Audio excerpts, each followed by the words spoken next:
The classroom was quiet, filled with the soft hum of machines and the faint clicking of keyboards. Alex sat near the back, his usual seat, close to the window, watching clouds drift across the sky. He was just a normal human boy, 19 years old. A little shy, but always on time for class. But this week, something felt different.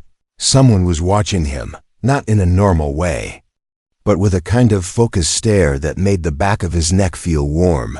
When he turned his head slowly, he saw her again. She was sitting 3 rows away, never blinking, her glowing blue eyes locked on him. Her name was Zira, and she wasn't. From Earth, she was the new exchange student from the Thrall species, the first of her kind to attend a human university. Everyone talked about her behind her back, how her skin shimmered faintly, how she walked too still, how she barely spoke, but Alex didn't think she was weird. He thought she was fascinating. Still, her constant staring made him nervous. Each time he moved, stretched, or even scratched his head, her eyes followed like a scanner. One time he dropped his pen, and when he leaned down to pick it up, he looked sideways and there she was, leaning slightly forward too, watching every detail. After class ended, he stood up quickly and turned to leave, but then he heard a soft voice behind him. "Excuse me, human." He froze, then slowly looked back. Zira was standing there, close, holding her notebook tightly. "I would like to sit near you next class," she said quietly, her voice flat but clear. "Your body movements are ... unique." Alex blinked, unsure if he had heard her right. "My movements?" he asked, confused. "Yes," she said seriously. "Your spine tilts when you reach. Your breathing adjusts in odd ways when you write, and your left foot taps when the teacher speaks."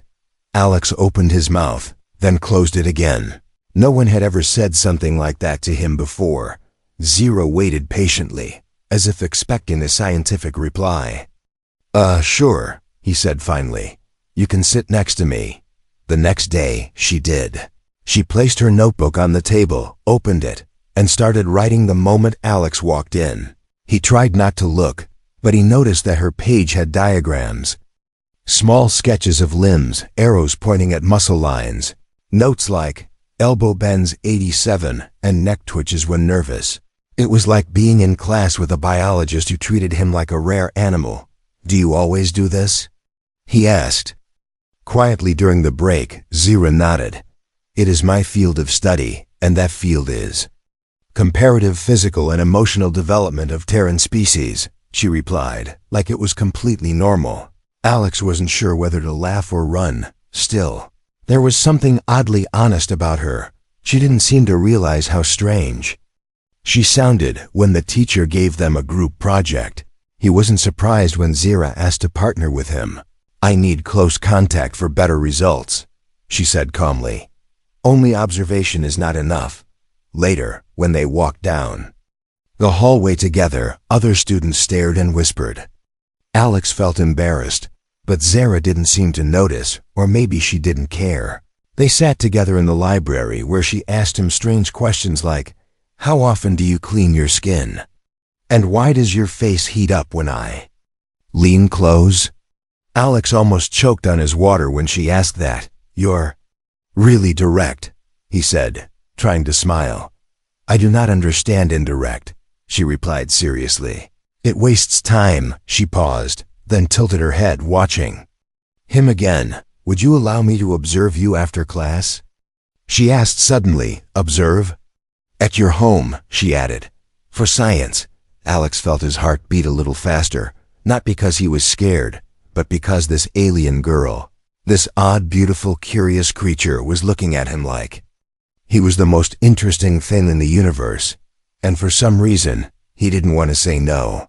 "Okay," he said softly, "but just for science, right?" Zira gave a small nod, though her glowing eyes didn't blink. "Yes," she said, "only science." But the way she said it didn't feel scientific at all. Alex didn't know what he expected, but when he opened the door to his small apartment, Zira walked in without hesitation. She looked around carefully, her sharp blue eyes scanning every object like a machine. She touched the wall gently, then turned to him and said, "It smells like you." Alex blinked, not sure how to answer that. "I mean," she added slowly, "this is your scent zone. I can identify your presence from the molecules." He scratched the back of his head, laughing nervously. "Right. Molecules." Zara sat cross-legged on the floor, opened her notebook, and pulled out a pencil made of silver crystal. "Please perform your natural actions," she said. "Walk, talk, relax." He raised an eyebrow.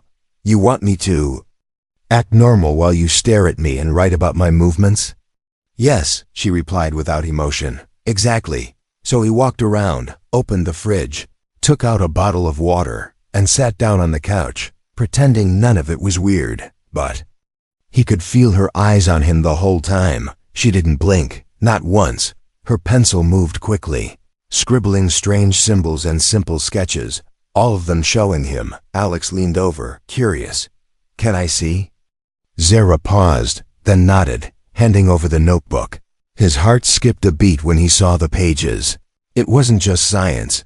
There were drawings of him sleeping at his desk, yawning in class, stretching with his shirt slightly lifted. One sketch showed the curve of his shoulder from behind, with small notes. "Soft bone ridge. Reacts to cool air. Tightens when shy." He looked up at her slowly. "These are detailed." Zara looked proud. "You are my main subject." He handed the book back, unsure whether to laugh or feel awkward. "Why me?" he asked. "There are other humans on campus." She tilted her head. "They do not react the way you do." He frowned. "What does that mean?" She hesitated, her glowing eyes flickering slightly, then stood up and walked toward him slowly. "You do not hide your feelings," she said. "When I look at you, your body tells me everything." Alex swallowed hard, unsure if he was flattered or terrified. She sat beside him on the couch, just a little too close. Then, without warning, she leaned forward and sniffed his neck. He jumped back slightly. "Whoa, what are you doing?" Zara looked confused. "You released a scent spike. I wanted to confirm the cause." He touched his neck, his face burning. "That's called nervous sweat." "Interesting," she said softly. "Our kind only sweat when dying." Alex laughed nervously. "Good to know I'm not dying." She nodded seriously. "Not yet." The room fell quiet. Zara reached out, gently touched his forearm with 2 fingers, and stared at the tiny hairs on his skin. "These rise when you feel alert or scared," she whispered. "But also when something pleases you." Alex's voice cracked slightly. "Do you touch everyone like this?" "No," she said, "just you." He looked at her eyes, glowing softly like stars trapped in a storm. For a moment, the space between them felt charged, like something unspoken was floating in the air. Zara blinked once, slowly, and whispered, "You are very warm, Alex." He didn't know what to say, so he stood up and tried to laugh it off. "I should probably get us some tea," he said quickly, walking toward the kitchen. She watched him go, her head tilting just slightly to the side again, and as he opened the cupboard, she whispered behind him, not loud enough for him to hear, "This feeling is not part of the study." That night when she left, she paused at the door and looked at him one last time. "Your body is fascinating," she said calmly, "but your emotions are harder to map." Before he could answer, she stepped into the hallway and disappeared down the stairs. Alex stood frozen, heart pounding, unsure if she had just complimented him, warned him, or something else entirely. Then he looked at the couch, where she had been sitting, and noticed something small left behind. A smooth glass-like stone that shimmered with a faint blue glow, still warm to the touch. He held it gently in his palm, wondering, was it a mistake or did she leave it for him on purpose? And deep inside, something told him this was only the beginning. Alex was brushing his teeth the next morning when his phone buzzed with a soft chime. It was a message, but not from any number he knew. The screen glowed with strange symbols, quickly translating themselves into English. "Please wear the same shirt again today for reaction comparison." He stared at it, confused. then realized it was from Zira. Somehow, she had linked into his personal device without asking. He looked at the shirt he had thrown on the chair last night. A soft gray cotton tee. It still held his scent from yesterday. And somehow he knew she meant that, with a nervous chuckle. He shook his head and put it on anyway. When he entered the classroom, she was already there, sitting in his usual seat, waiting. Her eyes met his the second he stepped in, and for the first time she smiled, not a big smile, just a small twitch of her lips that looked like she was learning how. "You wore it," she said without blinking. "Very efficient." He sat beside her, whispering, "You hacked my phone?" "I did not damage it," she replied simply. "Only borrowed its signal." Before he could reply, the teacher began talking, but Zira kept leaning closer.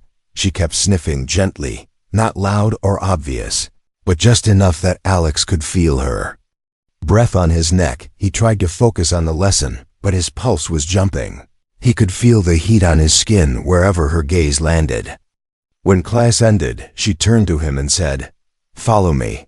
Without waiting for an answer, she walked ahead, her shimmering form moving like water. He followed her to the biology lab, empty this time of day. She pulled down the blinds, locked the door, and dimmed the lights. Alex's heart started pounding. "Zara, what are we doing here?" She turned to him with the calmness of a scientist, though her eyes glowed with something deeper. "I need to understand your scent response more clearly," she said. "I require exposure to your used fabrics." "My what?" he said, startled. She pointed to his bag. "Your gym clothes, or anything worn during stress. May I analyze them?" He hesitated, then slowly handed her his spare shirt from yesterday's workout. She held it gently, raised it to her face, and inhaled deeply. Her eyes flashed, and her fingers twitched slightly. She stood frozen for several seconds, then whispered, "This is very powerful." He scratched his head, unsure if he should feel proud or embarrassed. Zara gently laid the shirt on the metal table, then sat beside it, breathing slowly. "My people," she said, her voice almost shaking, "do not understand love the way humans do." Alex looked at her carefully, noticing how her body was trembling just slightly. "Our bonding is chemical," she continued, "based on data, on usefulness, on breeding cycles." She turned to face him. "But you trigger instincts we cannot explain." He stepped closer, unsure what to say. Zara reached for his wrist and held it softly, her hand cool against his skin. "Your body does not hide your feelings," she whispered. "It screams them." His breath caught in his throat, and she tilted her head. "Your scent changed again," she said gently. "You are feeling tension. And something else." He swallowed hard. "Maybe curiosity." She leaned in closer, her lips near his ear. "So am I." For a moment, the lab was silent, just the sound of their breathing and the hum of soft lights. Then a loud knock shattered the moment. "Is someone inside?" "Lab access is restricted after 4 p.m., shouted a voice from outside. Zira stood up quickly, fixing her posture, eyes going cold again. Alex shoved the used shirt back into his bag as she walked calmly to the door. Before unlocking it, she looked over her shoulder and whispered, "The study is not complete." Then she walked away like nothing happened, leaving Alex alone with 100 questions spinning in his head. When he got home later, he pulled out the shirt, still faintly warm from her touch. And when he checked his phone again, another message waited. "Bring your breath next time." It read, "I want to test how close is too close." Alex dropped his phone on the bed, face burning red, and deep down, he knew something was building between them, something not written in any science book. Asterisk, the storm came without warning. Heavy rain slammed against Alex's windows like a drumbeat, and flashes of white lightning lit up the sky every few seconds. He was just about to close the curtains when a soft knock came at the door, slow, hesitant. He opened it, and there she was, standing there soaking wet. Zira's silver hair was darkened by the rain, her clothes clinging tightly to her slim frame, skin glowing faintly in the dim light. Water dripped from her lashes, but her face stayed calm. Almost emotionless, I require. Shelter, she said softly. My housing pod malfunctioned. The roof collapsed. Alex quickly stepped aside. Come in, you're freezing. I do not freeze, she said while stepping past him, but my temperature dropped by 3 degrees. She stood in the middle of his living room, leaving a small puddle under her feet. Her eyes scanned the room like before, but there was something different now. Something quieter. Alex handed her a towel, but she didn't take it at first. Instead, she stared at his chest, his bare chest, because he had taken his shirt off just before she knocked. Her eyes followed the rise and fall of his breath, slow and focused. You are always warm, she murmured. Even during rainfall.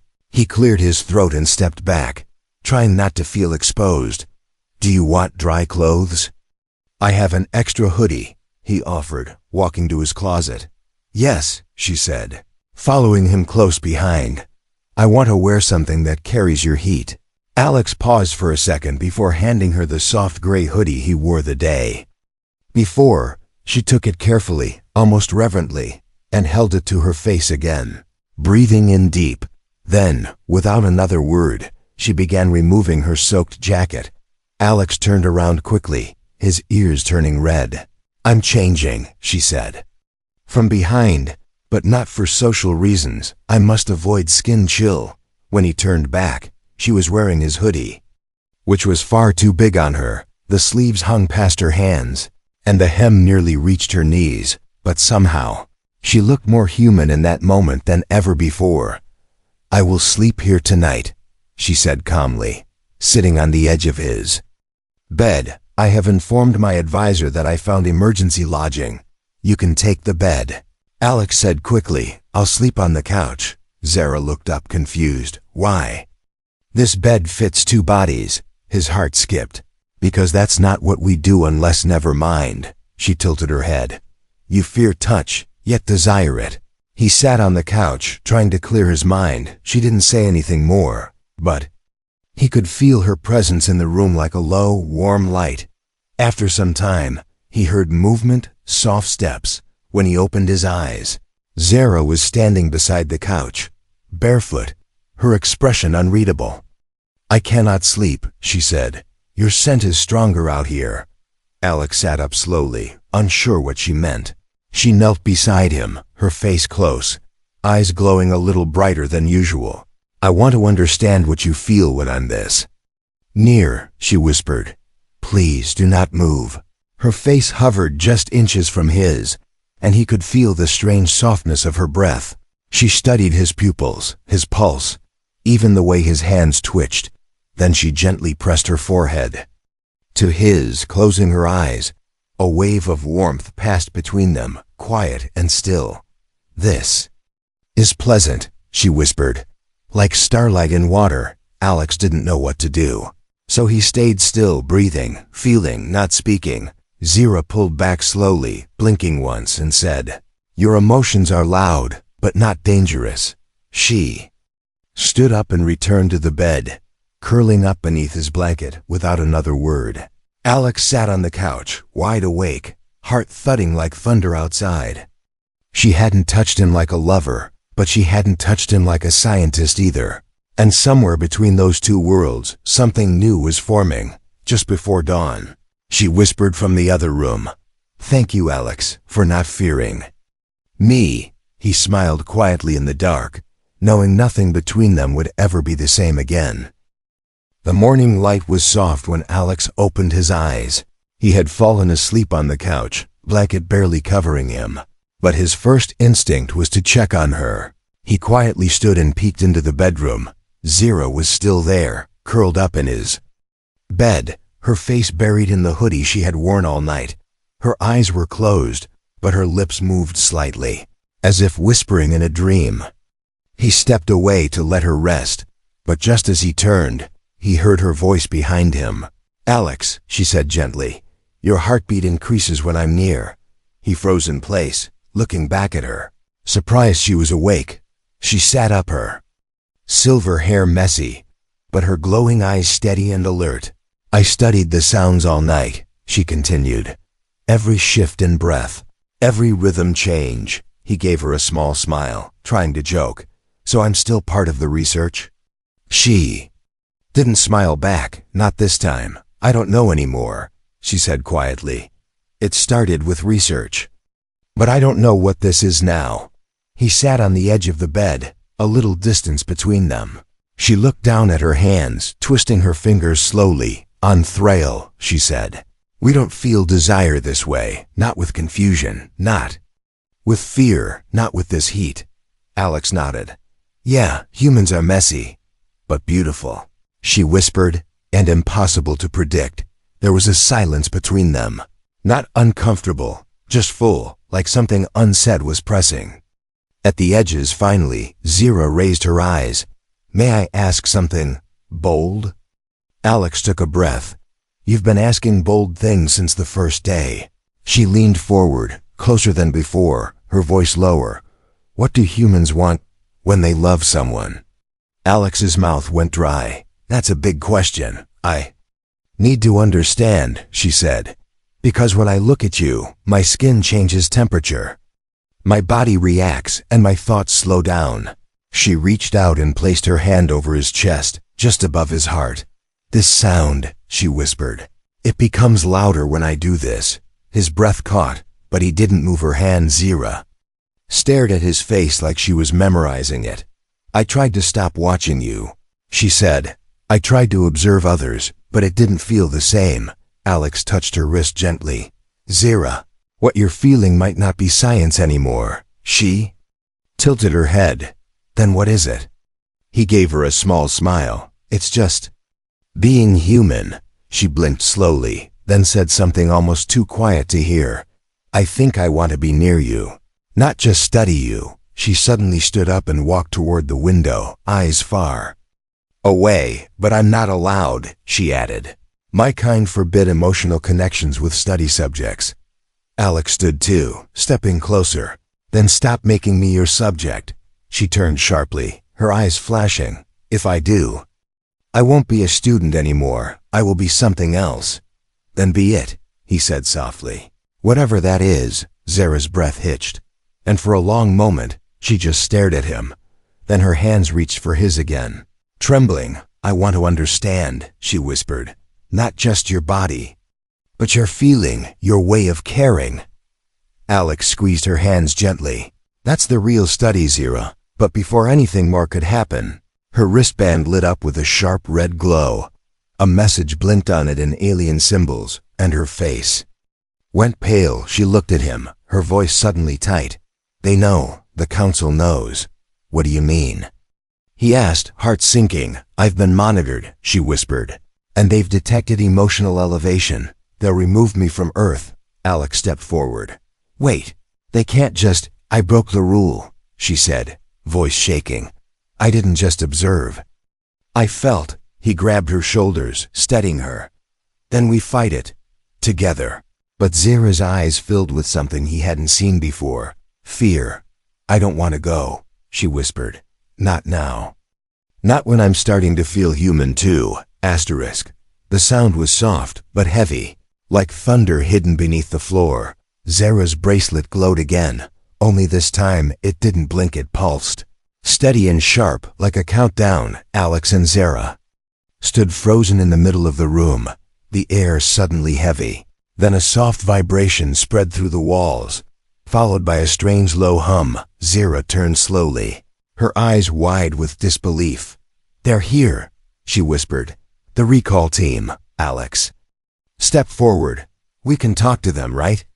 They'll listen. No, she said, shaking her head. They don't come to talk. They come to collect. The lights flickered, then dimmed completely, plunging the apartment into a strange half-darkness lit only by her glowing skin and bracelet. A sharp beam of blue light appeared in the center of the room, and with it, two tall figures stepped out of nothing.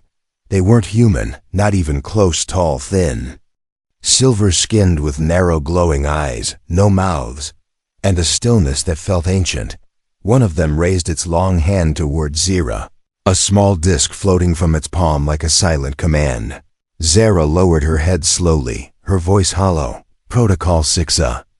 Recall of emotionally compromised unit. Alex stepped in front of her, his voice firm. You can't just take her like this. She didn't hurt anyone. The beings didn't answer. Didn't move, they simply waited, cold and silent. Zara placed her hand on Alex's shoulder. They won't speak, they only act. He turned to her, voice trembling. So that's it? After everything, you're just leaving? I don't want to, she said softly.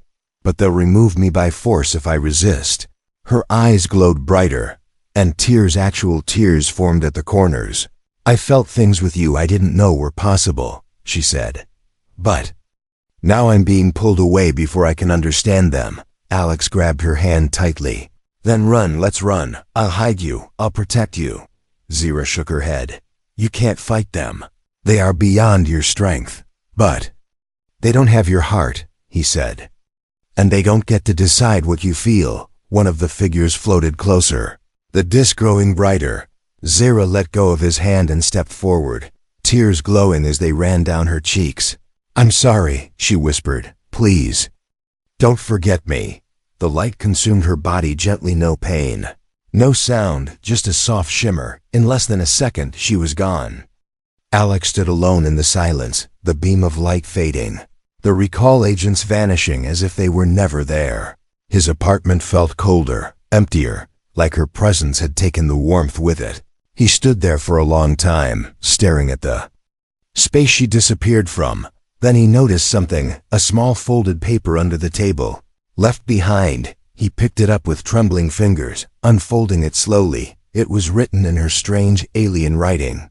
But somehow the words translated. As he read them, to the first human who made my heart stutter.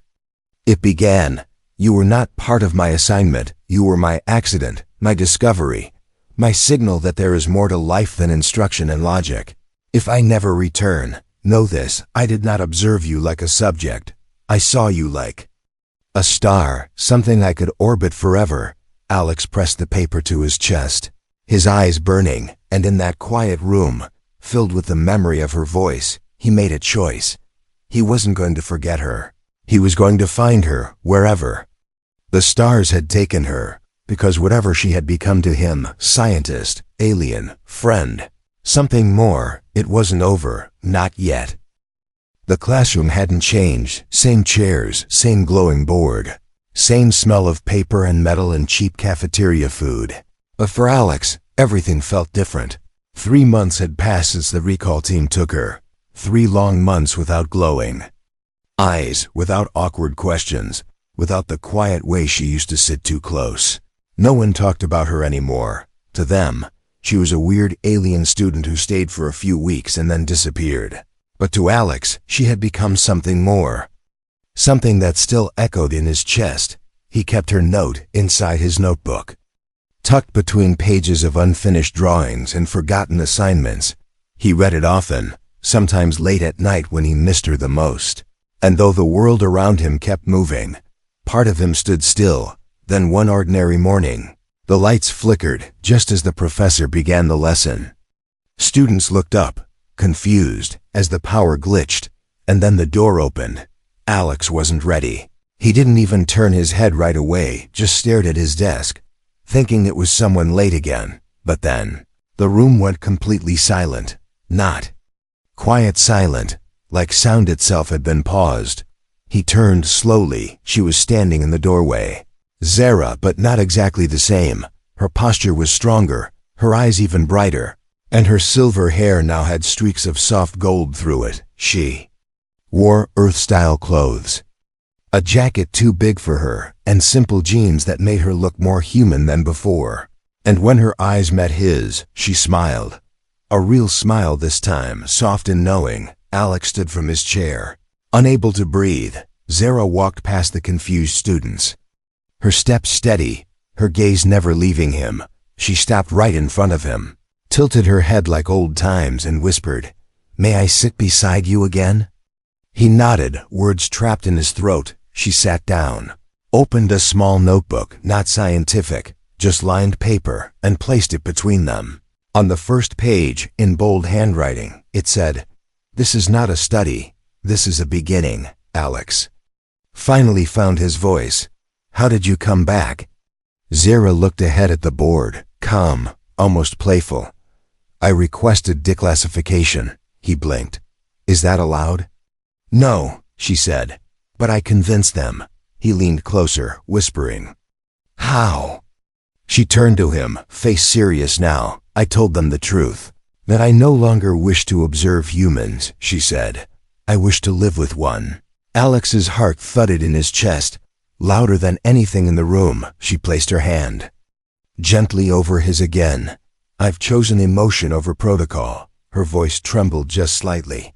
And if I must be punished, let me at least know what it feels like to be close to someone who made me feel alive. Alex gripped her hand back, eyes soft. You're not being punished, he said. You're being human. She smiled again, resting her head lightly against his shoulder, and in that moment, the world outside the classroom disappeared. No council, no missions, no forbidden rules, just a boy and a girl who had no idea how different they were, yet somehow felt the same. When the teacher resumed the lesson, Alex opened his notebook, but couldn't focus, not because of nerves, not because of her scent, not even because she kept watching him out of the corner of her eye, but because, for the first time, he wasn't just part of her research, he was part of her choice, and for both of them, the real study had just begun.